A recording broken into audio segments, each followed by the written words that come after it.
Mwaka 1945 dunia ilikuwa imechoka na vita. Kwa zaidi ya miaka 6, mataifa makubwa yalikuwa yakipigana katika vita iliyojulikana kama World War II. Miji mingi ilikuwa imeharibiwa, mamilioni ya watu walikuwa wamepoteza maisha, na dunia ilikuwa imejaa hofu. Lakini hakuna mtu aliyedhani kwamba mwisho wa vita hii ungeacha tukio la kutisha ambalo lingetikisa historia ya mwanadamu milele. Wakati huo, nchi ya Japan ilikuwa bado inapigana vita dhidi ya Marekani na washirika wake. Japan ilikuwa imepoteza nguvu nyingi, lakini bado haikuwa tayari kujisalimisha.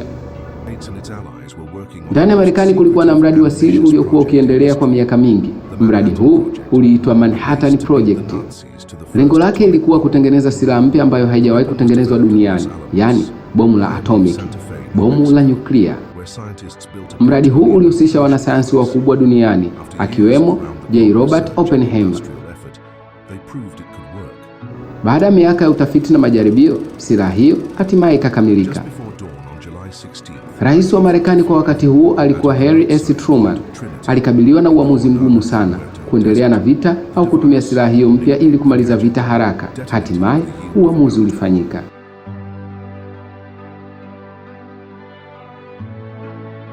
Asubuhi ya tarehe 6 Agosti mwaka 1945, ndege ya kijeshi ya Marekani iitwayo Enola Gay iliruka kuelekea mji wa Hiroshima. Wakazi wa Hiroshima walikuwa wanaanza siku yao kama kawaida. Watu walikuwa wanaelekea kazini, watoto walikuwa wanaenda shule, na mitaa ilikuwa na shughuli za kila siku.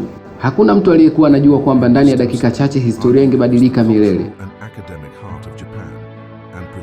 Saa 2:15 asubuhi, bomu la nyuklia lililoitwa Little Boy lilidondoshwa kutoka angani.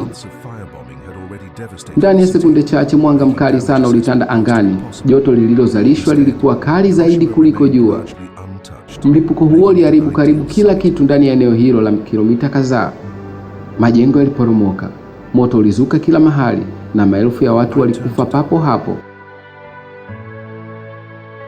Watu waliokuwa karibu na mlipuko walitoweka kabisa, wengine walijeruhiwa vibaya sana na moto uliowaka kila upande. Ndani ya muda mfupi, mji wa Hiroshima ulikuwa umegeuka kuwa jangwa la majivu na moto. Lakini maafa hayakuishia hapo. Watu wengi waliokuwa wamenusurika mlipuko huo walianza kuugua. Baada ya siku chache walipoteza nywele zao, walipata homa kali, na baadhi yao walifariki kutokana na mionzi ya nyuklia. Inakadiriwa kuwa zaidi ya watu 140,000 walikufa kutokana na bomu hilo na athari zake. Lakini bado vita haikuwa imekwisha. Siku 3 baadaye, tarehe 9 Agosti 1945, ndege nyingine ya Marekani iliruka kuelekea mji wa Nagasaki.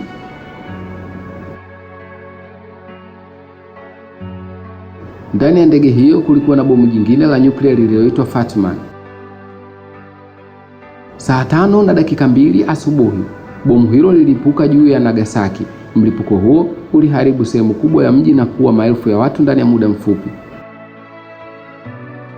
Moto ulienea katika maeneo mengi, na watu waliokoka walikuwa wakikimbia huku na kule wakitafuta msaada. Kwa mara ya pili ndani ya sekunde chache, dunia ilishuhudia nguvu ya kutisha ya silaha za nyuklia. Baada ya maafa hayo, serikali ya Japan iligundua kuwa vita hiyo haingeweza kuendelea tena. Tarehe 15 Agosti mwaka 1945, mfalme wa Japan, Hirohito, alitangaza rasmi kuwa Japani inajisalimisha. Hapo ndipo World War II ilifikia mwisho.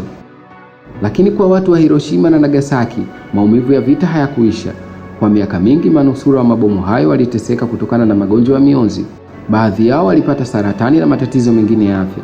Miji hiyo ililazimika kujengwa upya kutoka kwenye magofu. Leo hii, Hiroshima na Nagasaki zimekuwa alama ya kumbukumbu ya maafa ya silaha za nyuklia. Kila mwaka watu kutoka sehemu mbalimbali za dunia hukusanyika katika miji hiyo kuwakumbuka watu waliopoteza maisha na kuomba dunia iwe na amani. Hadithi ya Hiroshima na Nagasaki inabaki kuwa onyo kwa dunia nzima. Inaonyesha jinsi nguvu ya vita inaweza kuharibu maisha ya maelfu ndani ya sekunde chache.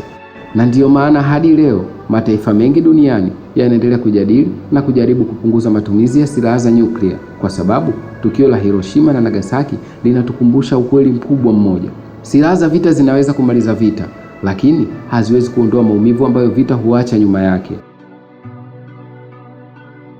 Hii ni The Story Vault kutoka Charlie Media. Asante.